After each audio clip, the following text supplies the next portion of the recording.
നമസ്കാരം. തൃശ്ശൂരിലെ കേരള സംഗീത നാടക അക്കാദമിയുടെ മുന്നിലാണ് ഞാനിപ്പോൾ ഇരിക്കുന്നത്. എൻ്റെ കൂടെ നാടക പ്രവർത്തകരായ അല്ലെങ്കിൽ നാടക വിദ്യാർത്ഥികളായ കലയുണ്ട്, സ്ത്രീകല. നമ്മളിവിടെ കൂടിയിരിക്കുന്നത് തൃശ്ശൂരിലെ രാഷ്ട്രീയം ചർച്ച ചെയ്യാൻ വേണ്ടിയിട്ടാണ്. ഇനി 10-12 ദിവസം മാത്രമേ ഉള്ളൂ.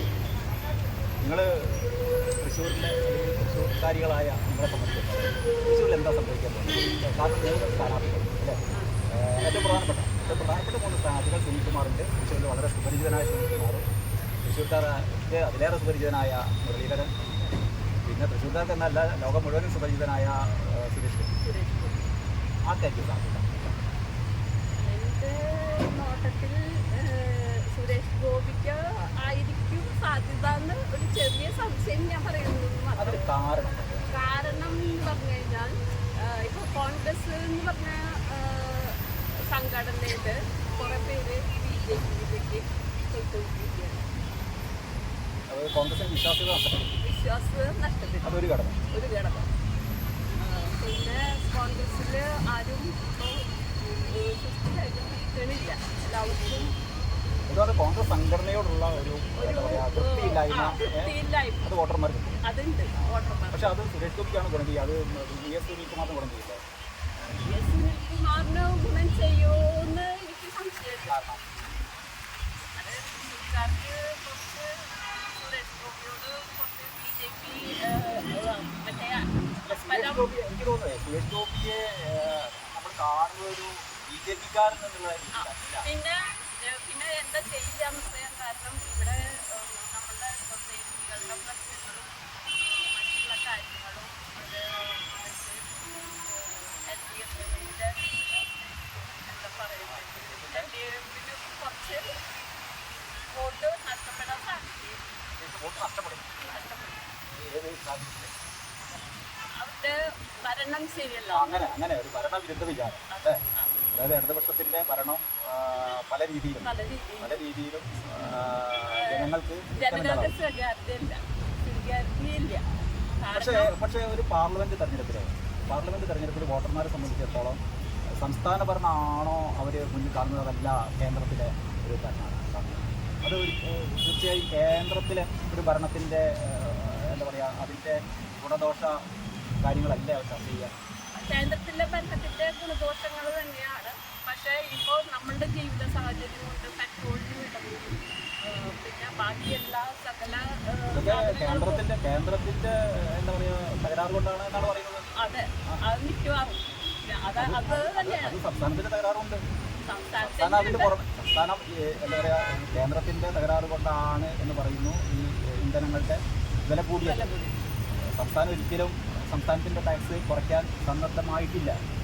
പ്ലസ് മറ്റേ സെസ് 2 രൂപ ഏർപ്പെടുത്തി എന്തിനു വേണ്ടിയിട്ട് ക്ഷേമപെൻഷൻ കൊടുത്താൽ അതുപോലും മര്യാദ കൊടുത്തില്ല. അപ്പോൾ ചുരുക്കി പറഞ്ഞാൽ സംസ്ഥാന സർക്കാരിനെതിരായ ഭയങ്കര ഒരു വികാരമുണ്ട്. ഓക്കെ, എനിക്ക് തോന്നുന്നത് കല പറഞ്ഞു വരുന്നതാണ്. സംസ്ഥാന സർക്കാരിനെതിരായ വികാരമുണ്ട്. കോൺഗ്രസ് പാർട്ടിയെ സംബന്ധിച്ചിടത്തോളം സംഘടനാപരമായ ദൗർബല്യങ്ങളുണ്ട്. ഇത് രണ്ടും കമ്പയർ ചെയ്യുമ്പോൾ സുരേഷ് ഗോപിക്ക് സാധ്യത കാണും. പക്ഷേ സുരേഷ് ഗോപി ജയിക്കുന്നല്ല ഞാൻ പറഞ്ഞത്, സാധ്യത കാണുന്നു മാത്രം. ജയിക്കുന്നു ഞാൻ ഉറപ്പുവരുന്നു. അതിലും എനിക്ക് കുറച്ച് സംശയങ്ങളുണ്ട്. കാരണം സുരേഷ് ഗോപി മതപരമായിട്ടുള്ള കാര്യങ്ങളാണ് സംസാരിക്കുന്നത്. മറ്റുള്ള മതങ്ങളെ സുരേഷ് ഗോപി സപ്പോർട്ട് ചെയ്യുന്നു. അവരെ കുറച്ചൊക്കെ സ്വയം മനസ്സിലാക്കിയിട്ട് പറയണം, അല്ലെങ്കിൽ മനസ്സിലാക്കിയിട്ട് തന്നെയാണ് പറയുന്നത്.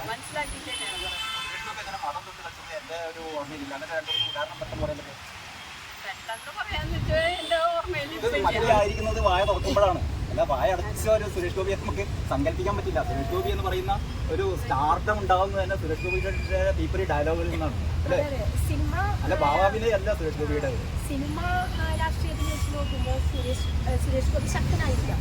പക്ഷേ തൃശ്ശൂരിന്റെ ശക്തന്റെ നാട്ടിലെ സുരേഷ് ഗോപിക്ക് ശക്തി പോരാന്നാണ് എനിക്ക് അഭിപ്രായം. ഇവിടെ ആർക്കാ ശക്തി? ഇവിടെ ശക്തി നമ്മുടെ സുനിലേട്ടനെ തന്നെയാണ്. ഉറപ്പാണ്. ഒരു പക്ഷെ അങ്ങനെ ധരിച്ചോളൂ. എന്തുകൊണ്ടാണെന്ന് വെച്ചിട്ടുണ്ടെങ്കിൽ ഈ തൃശ്ശൂരിന്റെ ചങ്ക് അറിയുന്ന തൃശ്ശൂർക്കാരനായ തനത് ശൈലിയിലുള്ളൊരു നമ്മളുടെ സ്ഥാനാർത്ഥി എന്ന് പറയുന്നത് സുനിലേട്ടൻ കഴിഞ്ഞതേ ഉള്ളൂ. അതാണ് തൃശ്ശൂരിൽ ഒരു വ്യക്തമായ രാഷ്ട്രീയം എനിക്ക് മനസ്സിലാക്കാൻ സാധിച്ചു. സുനിലിന്റെ എല്ലാ വ്യക്തി മഹാത്മ്യങ്ങളും സ്ത്രീകളെക്കാൾ കൂടുതൽ നന്നായി അറിയാവുന്ന ഒരാളാണ്. പക്ഷേ നമ്മുടെ ഇവിടെ ഇലക്ഷൻ നടത്തുന്നത് പാർലമെന്റിലേക്ക് പോകാൻ നിങ്ങൾ എത്രമാത്രം യോജിക്കുമെന്നറിയില്ല. ഏതാണ്ട് തീരുമാനിക്കപ്പെട്ട ഒരു കാര്യമാണ് അടുത്ത ഇലക്ഷനിൽ ഇന്ത്യ മുന്നണിയോ മറ്റൊന്നും അല്ല അധികാരത്തിൽ വരാൻ പോകുന്നത്. അധികാരത്തിൽ വരാൻ പോകുന്നത് 370 സീറ്റോ 400 സീറ്റോ എന്നുള്ളത് വേറെ കാര്യം. പക്ഷേ വ്യക്തമായി BJP അധികാരത്തിൽ വരാൻ പോകുന്നു എന്നുള്ളതാണ് എല്ലാവരും എന്താ പറയുക എല്ലാവരും കണക്ക് കൂട്ടിയൊരു കാര്യം. അവിടെ സുനിൽകുമാർ പോയിട്ട് എന്താണ് തൃശ്ശൂരിന് ഒരു ഗുണം കിട്ടാൻ പോകുന്നത്? ഇപ്പോൾ ഞാൻ പറഞ്ഞു സുരേഷ് ഗോപിയും സുനിലേട്ടനും തമ്മിലുള്ള മത്സരം. സുരേഷ് ഗോപി ഒന്നും ഇതിൽ കണക്കാക്കണ്ട. സുനിൽകുമാർ അവിടെ പോയാൽ നമുക്ക് എന്നല്ല നിങ്ങൾക്ക് എന്താണ്, തൃശ്ശൂർക്കാർക്ക് എന്താണ് അതുകൊണ്ട് ഗുണം കിട്ടാൻ പോകുന്നത്? തൃശ്ശൂർക്കാർക്ക് നമുക്കറിയാം, ഇപ്പോൾ നമ്മളുടെ ഭാരതത്തിൽ നടക്കുന്ന കർഷക സമരങ്ങൾ അല്ലേ, നമ്മൾ വലിയ വലിയ കാര്യങ്ങളൊക്കെ സത്യമായിട്ടും ഒരു വലിയ പ്രചരണങ്ങളോ പ്രവർത്തനങ്ങളോ ഒന്നുമില്ലെങ്കിൽ ഇവിടെ വളരെ രസകരമായിട്ട് ജയിക്കാൻ പോകുന്നത് മുരളീധരനാണ്. ഓക്കെ, എന്റെ അഭിപ്രായം അത് തന്നെയാണ് എന്റെ അഭിപ്രായവും. മുരളീധരനെ നോക്കി അവര് വലിയ പ്രവർത്തനങ്ങളോ അവര് ഒന്നും ഞാൻ മറ്റൊരു കാര്യം ചോദിക്കട്ടെ. കഴിഞ്ഞ ഒരു 10-30 വർഷങ്ങളായി അല്ലെങ്കിൽ 10-25 വർഷങ്ങളായി ഒരു മുരളീധരൻ എന്ന് പറഞ്ഞ രാഷ്ട്രീയ നേതാവിനെ നമ്മളെല്ലാവരും കാണുന്നു. മുരളീധരനെ നമ്മളൊക്കെ അറിയപ്പെടുന്നത് ലീഡറുടെ മകൻ അല്ലേ, ലീഡറുടെ മകൻ. കരുണാകരൻ എന്തൊക്കെയാണെങ്കിലും കരുണാകരൻ ഒരുപാട് എന്താ പറയാ കരുണാകരൻ ഒരുപാട് വൃത്തികേടുകളും ഇഷ്ടമില്ലാത്ത കാര്യങ്ങളൊക്കെ ചെയ്തിട്ടുണ്ട്. അല്ല, എന്ത് ചെയ്താലും കരുണാകരൻ എന്ന് പറയുന്നത്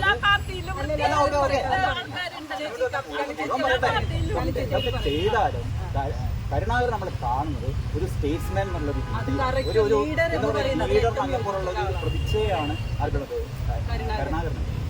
ഈ കരുണാകരന്റെ മകൻ എന്നുള്ളതല്ലാത്ത എന്ത് എന്താ പറയാ എന്ത് യോഗ്യതയാണ് ഇത്രയും കാലത്തിനിടയ്ക്ക് മുരളീധരൻ എന്താണ് കേരളത്തിന് സംഭാവന?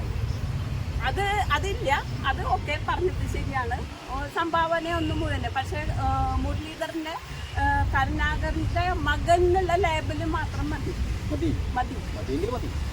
കരുണാകരന്റെ മകൻ മാത്രമല്ല, അങ്ങനെയാണെങ്കിൽ കരുണാകരന്റെ മകളുണ്ട് അല്ലെ, കുടുംബ ഹിസ്റ്ററി വളരെ സസൂക്ഷ്മം നമ്മൾ നിരീക്ഷിച്ചാൽ മുരളിയേക്കാൾ എന്തുകൊണ്ടും ഒരു നല്ല നേതാവാകാൻ യോഗ്യത പത്മജയായിരുന്നു. ഇത് ഞാൻ എന്റെ അഭിപ്രായം പറയണേ. കാരണം പത്മജ എന്ന് പറഞ്ഞ വ്യക്തിയെ കുറിച്ചിട്ട് നമ്മളുടെ സ്ത്രീജനങ്ങളുടെ ഉള്ളിൽ ഒരഭിപ്രായവും ഇല്ല. കാരണം കാറിൻ്റെ ഉള്ളിൽ നിന്ന് ഒരു കാലെടുത്ത് പുറത്ത് വെച്ച് ഒരു വീട്ടിലേക്ക് പോവില്ല എന്നാണ്, പത്മജ പോവില്ല എന്നാണ് ഞാൻ അറിഞ്ഞ പത്മജയുടെ വ്യക്തിത്വം. ആൾക്കാരുടെ മനസ്സിലേക്ക് പത്മജ ഇറങ്ങി പോവില്ല. മുരളീധരൻ സമ്മതിച്ചില്ല. ഇവിടെയാണ് ഞാൻ നേരത്തെ പറയാത്ത ഒരു സാധനം. പത്മജ എന്ന് പറയുന്ന ഒരു സ്ത്രീയെ മുരളീധരൻ എന്ന് പറയുന്ന ഒരു ആൺ എന്താ പറയാ ആൺകോയ്മ ആണധികാരം സപ്രസ് ചെയ്തു. ചെയ്യപ്പെടാത്ത ഒരുപാട് കാര്യമുണ്ട് തൃശ്ശൂര്. ഇവിടെ ഒരു കരുവന്നൂർ ബാങ്ക് ഉണ്ട്. കരുവന്നൂർ ബാങ്ക് ഇങ്ങനെ നിൽക്കുമ്പോൾ ഇടതുപക്ഷ സ്ഥാനാർത്ഥി ആൾക്കാർ ജയിപ്പിക്കുക എന്നുള്ള ചോദ്യമൊക്കെ ഉണ്ട്. ഞാൻ ചോദിച്ചില്ല. സുനിലേട്ടന്റെ സർവീസ് ഒക്കെ നല്ലതന്നെ. സുനിലേട്ടന്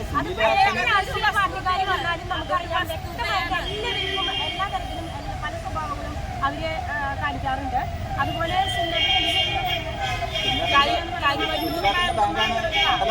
അതായിക്കോട്ടെ, പക്ഷെ ആ ഒരു സംഭവം മാത്രമല്ല, അതിനേക്കാൾ മികവുറ്റ പ്രവർത്തനങ്ങൾ തൃശ്ശൂരിൽ നടത്തിയിട്ടുള്ള ആളാണ് സുനിലേട്ടൻ. എന്തുകൊണ്ട് ജയിക്കുന്നില്ല എന്ന് പറയുന്നത്. അപ്പൊ ഓരോ തെരഞ്ഞെടുപ്പ് വരുമ്പോഴും ഇപ്പൊ ഒരു ഒറ്റ കാര്യം കൂടി നമുക്ക് മനസ്സിലാവുകയാണ്. ഈ ആര് ജയിക്കണം എന്നുള്ളതല്ല, എല്ലാ സർക്കാരുകളും ചിന്തിക്കേണ്ടത് മനുഷ്യരെന്ന് പറയുന്ന ഒരു വലിയ സമൂഹം മുന്നിലുണ്ട്. അവരുടെ പ്രശ്നങ്ങൾ മനസ്സിലാക്കണം. അത്തരം കാര്യങ്ങൾ മനസ്സിലാക്കണം. മാത്രമല്ല അതിനേക്കാൾ ഉപരി ശബ്ദിക്കുന്ന സ്ത്രീകളുണ്ട് എന്നുള്ളതിന്റെ ഒരു തെളിവ് കൂടിയാണ് നമ്മുടെ ഒപ്പമുള്ള കലയും ശ്രീകലയും. Thank you.